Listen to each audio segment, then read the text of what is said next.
Good morning and welcome. I would like to welcome all attending and those watching remotely to this meeting of the New York State Unemployment Insurance Appeal Board. This is our first meeting of 2026, so I am also extending very real wishes for a very happy new year. I am presiding over this meeting from the board's headquarters in Manans, New York. I would like to wish all of those attending and those watching this meeting to thank all those attendings and those watching this meeting for your interest in the operations and management of the UIAB. We are an adjudicated body with jurisdiction over disputes regarding eligibility and payments concerning New York State unemployment insurance. Thank you for your continuing interest in this consequential work. My name is Geraldine Riley, and I'm the chair of the New York State Unemployment Insurance Appeal Board. This meeting has been noticed, the draft agenda has been published, the minutes from the previous October 15th, 2025 meeting have been circulated to the members, and the public has been invited to observe in real time. This meeting is being recorded and will be available along with the minutes on our website, uiappeals.ny.gov. I would like to begin this meeting by expressing my thanks to all of those who have supported the board in addressing the many challenges that we face. Today, I would like to thank the staff and the leadership of all of our 8 offices, and of course, and primarily, I'd like to thank my colleagues on the board for their work, encouragement, and support. For this meeting, I would like to again acknowledge the many technological innovations which this year have brought. We have accomplished much. Through the expertise and innovations of our leadership team, we have ensured a workplace that is better and more efficient, all while ensuring continuing excellent product in a customer-friendly environment. You will hear more about these exciting projects during the executive presentations, but I can assure you that this has been a time of technological advancement, which will change many aspects of how we do our work, all in the interest of serving our customers and our employees in a smarter and a better way. These include virtual hearings, electronic case files, an improved customer service communication system, and an overall UI system upgrade, and other innovations that have been accomplished or are on the horizon. And of course, we will be exploring artificial intelligence, AI, and its many applications. As ever, it is my hope that a regular and consistent schedule of board meetings presents a board that is proactive and accessible, and a board which aggressively addresses the 21st century challenges that we face or anticipate, and that we address those tasks with optimism and confidence in the skill and effort of our many talented employees. Each board member and each staff member is serious and interested, industrious and engaged in their approach to the important work that we do, and I sincerely thank them for that. I want to acknowledge and thank our Chief Administrative Law Judge, Tracy Covey, who is based in Syracuse, but who is here today in Manans, and who has worked tirelessly to advance the board and our mission. Tracy assumed this role in a time of pandemic crisis and has led the board judiciously with empathy, wisdom, and compassion, and so well ever since. And thank you, Tracy. I want to acknowledge Lee Brown, our talented and innovative executive director who is with us today in Manans. Lee is a beacon here for demonstrating leadership, fairness, and innovation, qualities which we all highly value. So many thanks, Lee. And for this meeting, our report on higher authority appeals will be presented by Acting Principal Appeal ALJ, Kathleen Etlerman. PLJ Etlerman has been with the board for many years and is widely viewed as a reasoned and valued voice in the adjudication of higher authority appeals. I greatly appreciate your expertise and your willingness to share your knowledge with the board. So many thanks. I want to thank Heidi Kelly, who's taking minutes, and our talented BSA team, Amy Higby, Nastasia Tripp, and Gerard Bowl, who will be assisting in our technology today. There will be a short training session after our meeting today, providing information on our anticipated case management system for the board members. Before the call to order, I would like to remind board members, staff, and the public that our next public meeting of the board will be held on Wednesday, April 15th, 2026. Thank you. I now am calling the meeting to order. Our first order of business is a roll call performed by our director, Lee Brown. Thank you, Chair Riley. First, I'll note that you are in Manans and take the remainder of the roll call.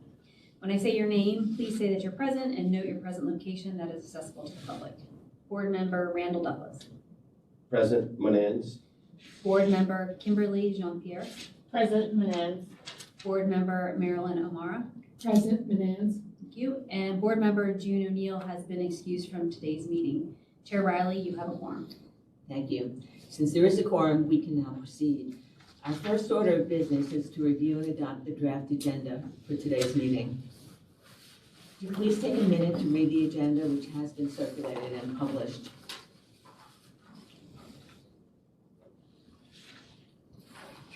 Is there a motion to accept the agenda? So moved. Thank you, Marilyn. Is there a second? Second. Thank you, Kimberly. All in favor? Aye. Thank you. Hearing no opposition, the motion has passed and the agenda is adopted. Thank you. Turning to the adopted agenda, our next item of business is to read the minutes from our October 15th meeting and adopt them into the record. Madam Chair, I move that we waive the reading of the minutes and accept them as presented into record. Thank you. There's a motion to waive the reading and adopt them to the record. Is there a second for that motion? Second. Thank you, Kimberly. All in favor? Aye. Thank you, Aye. Kimberly. Thank you. There is a unanimous approval for the motion. Therefore, we will turn directly to the first executive report, and that will be the executive director's report. Thank you, Chair Riley. Good morning and Happy New Year, everybody. New Year. I'd like to start with an overview of our achievements and advancements through 2025. Chief Administrative Law Judge Tracy Covey, Couch Covey, will have some to share with a focus more on the judicial team. This past year's progress was achieved with steadfast commitment to prioritizing and enhancing customer service across our operations. The key focus on 2025 was the sustained development and retention of our administrative team. Of the 39 administrative staff members, 18 have joined within the last 5 years, reflecting an evolving workforce. The comparative analysis of staff departures reveals a notable difference between administrative personnel and judges.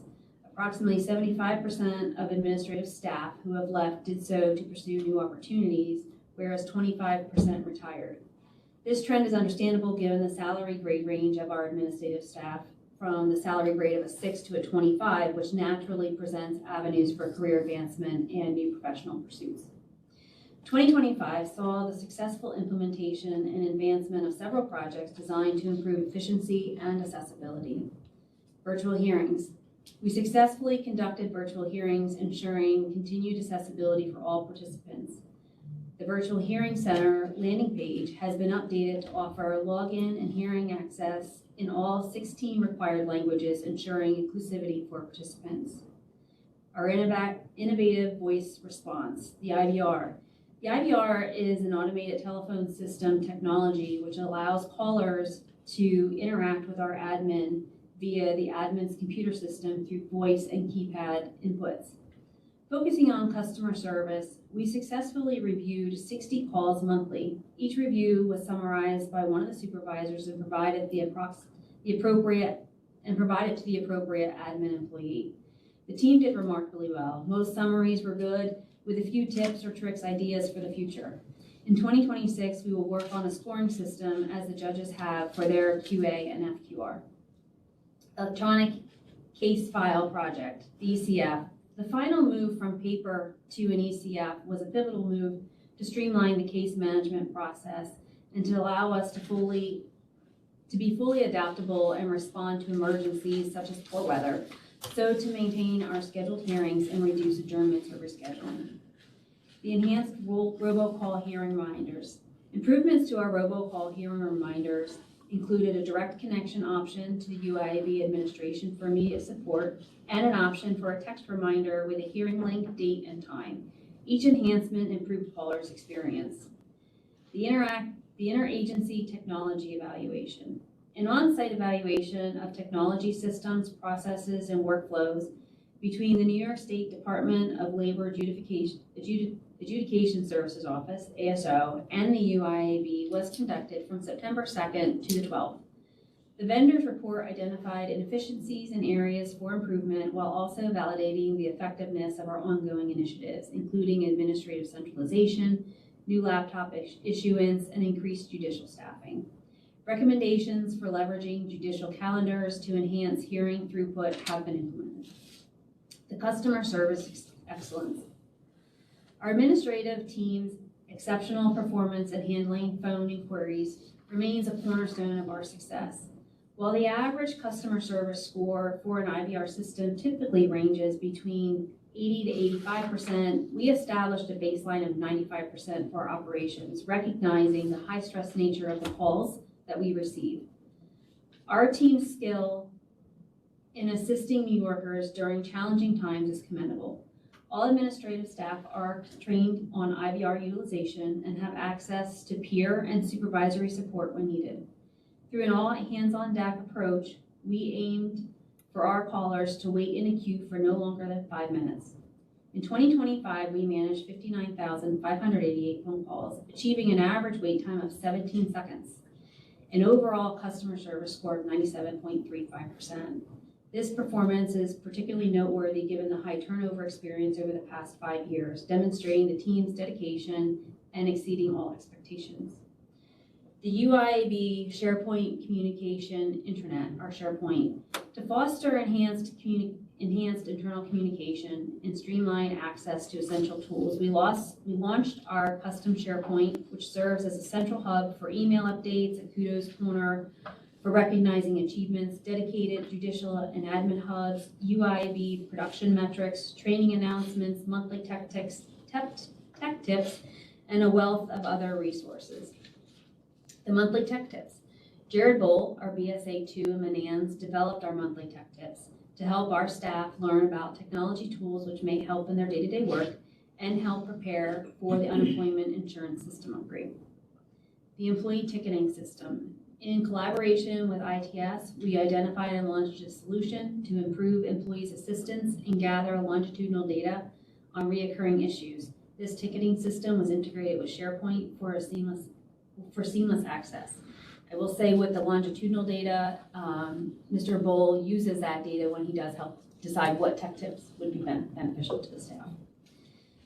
The UIB website quality assurance score. The BSA team was recognized each month in 2025 by ITS for having the highest quality assurance score for our website.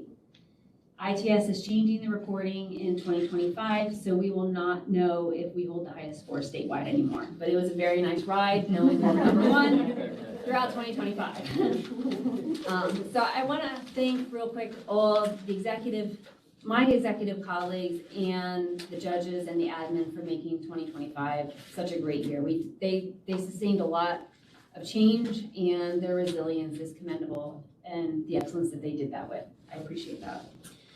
Moving on to 2026, we are preparing for the staff's training for the unemployment insurance system upgrade. Mr. Bowl and Sam Plute, BSA 1 in Manans, are helping our trainers organize and record training, which will take place from January 28th through February 3rd.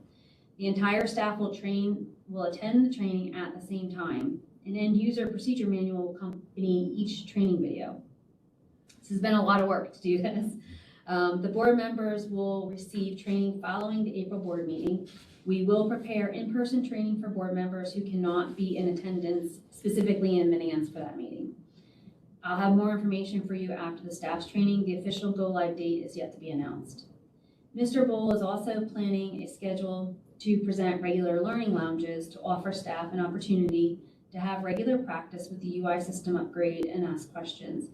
Following this available training, we have a team who can travel to meet staff one-on-one by appointment to ask questions if the statewide and extra training is not sufficient. We will ensure each employee is fully prepared for go live.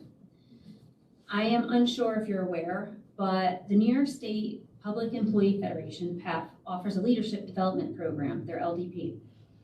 Mr. Bowl and Eric Koslowski, who's a BSA in Brooklyn, were selected to participate in the 2025 LDP.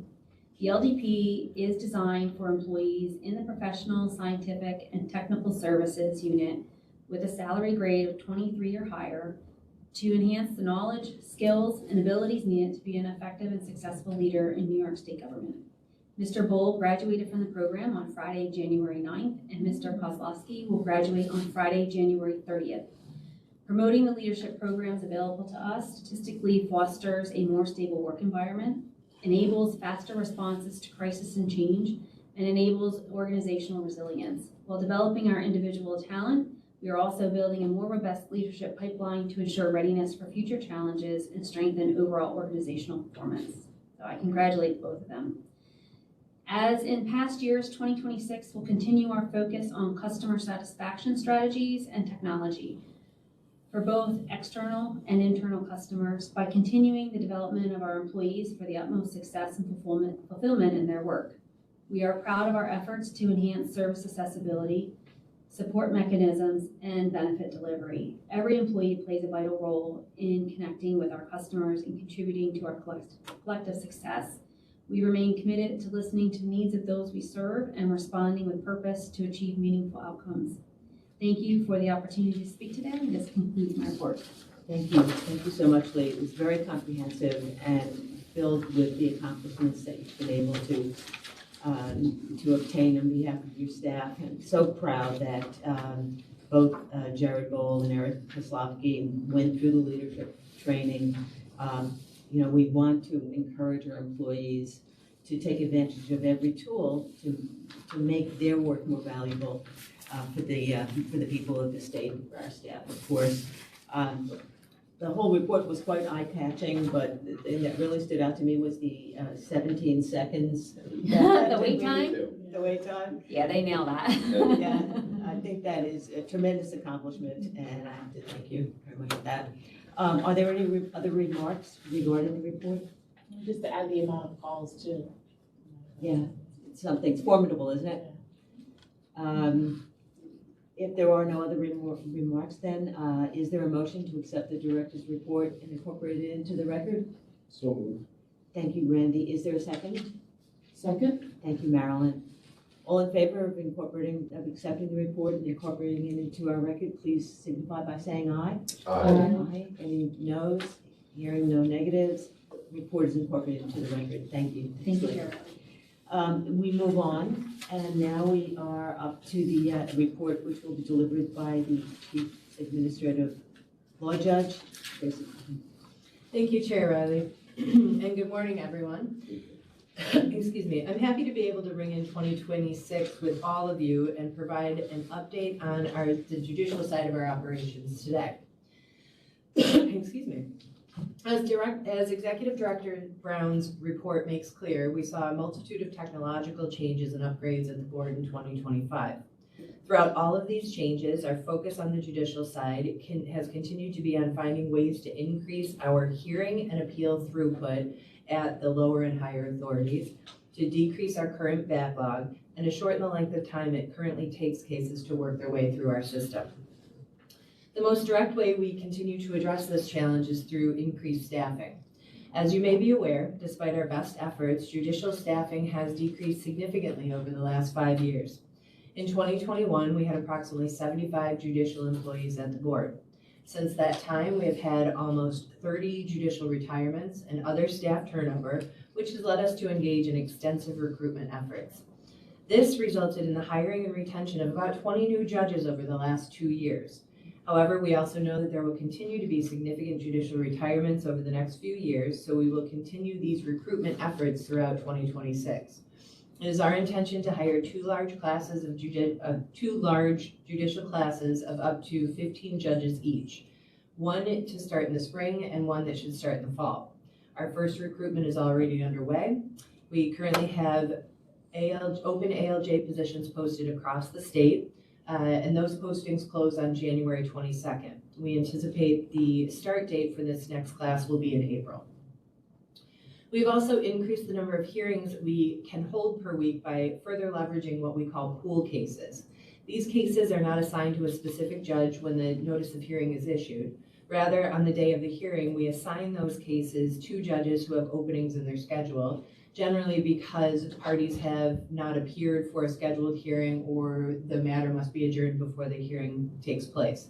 For approximately 1 month this fall, we also instituted something we called Super Pool, which where we scheduled upwards of 50 to 100 unassigned cases per day with a small team of ALJs.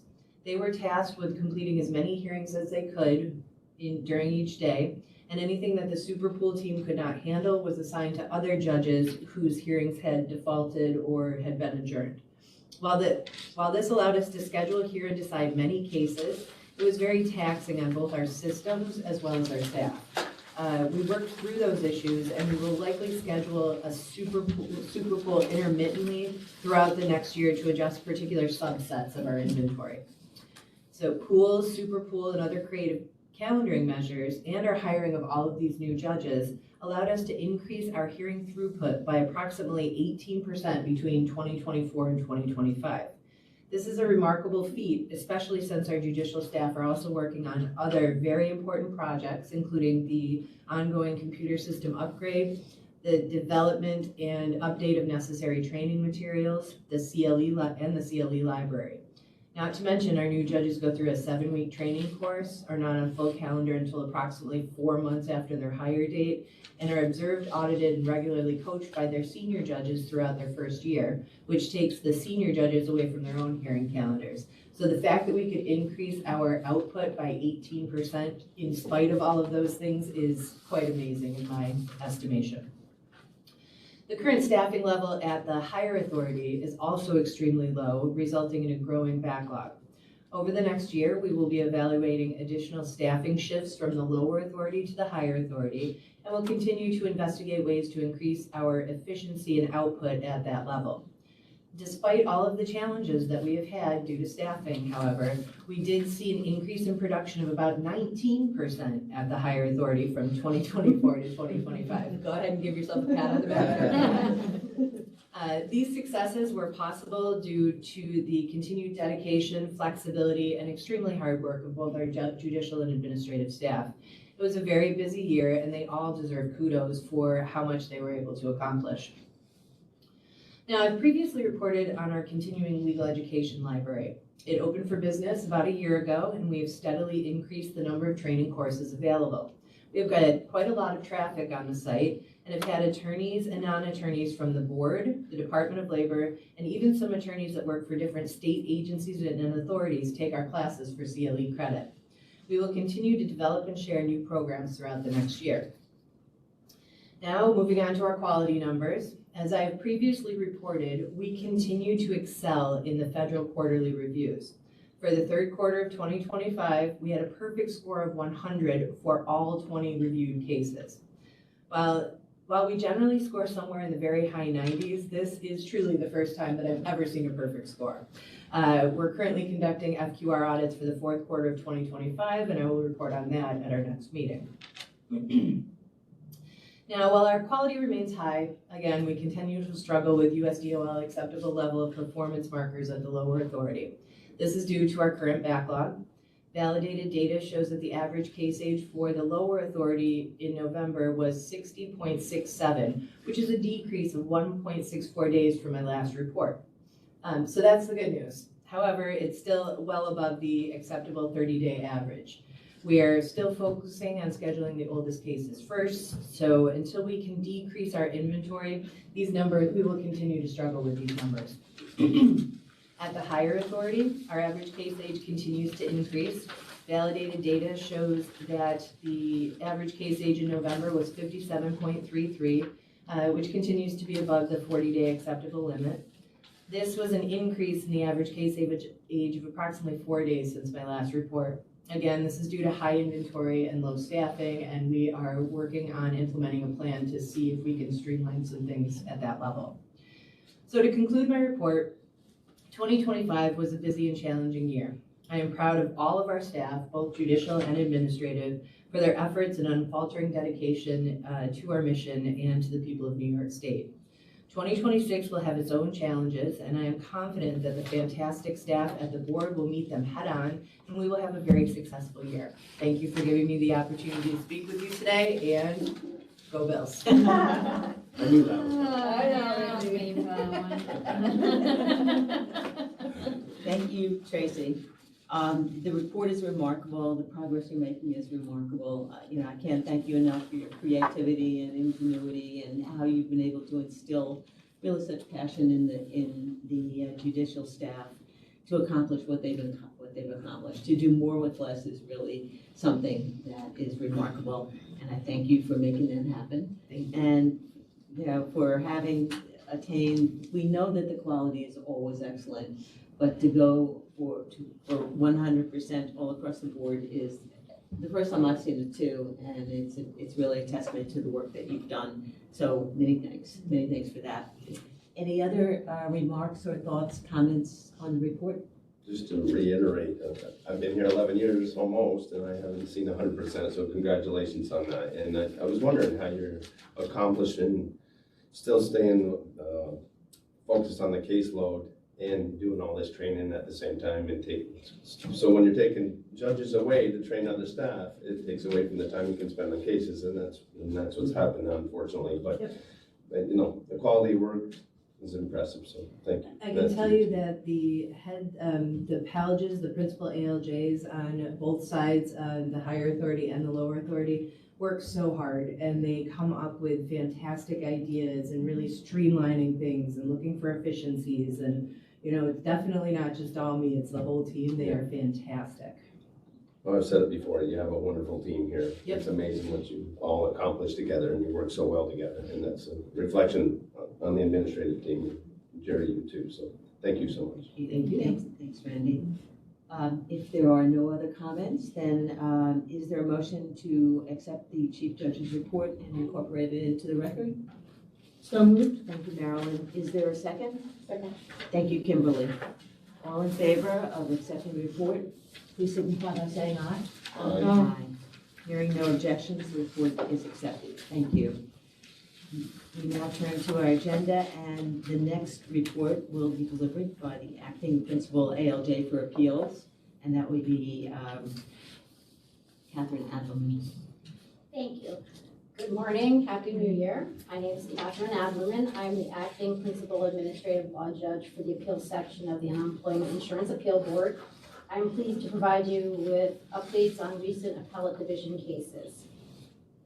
As to the recently decided appellate division court cases, we have matter of Deborah Palmieri that was decided on November 6, 2025. In that case, the third department sustained a decision of the Unemployment Insurance Appeal Board wherein the board had disqualified the claimant from the receipt of unemployment insurance benefits because the claimant had voluntarily resigned from her employment when she failed to obtain the COVID-19 vaccination. The claimant had applied to the appellate division for a review of the board's decision of July 2022, and the appeal board on its own motion reopened its decision pursuant to Labor Law Section 534 and remanded the matter for a further hearing. At that board hearing, we determined that the claimant sincerely held religious beliefs did not prevent her from receiving the vaccination and that her concerns were based upon secular and personal reasons. The third department agreed. Matter of Gaffney, decided November 6, 2025. In that case, the third department again affirmed the decision of the appeal board that found that the claimant had resigned without good cause under disqualifying circumstances. In that case, the claimant was employed as a senior quality assurance coordinator for the employer, a customs broker, for over 5 years. The employer revoked his remote work privileges when he had failed to perform assigned duties.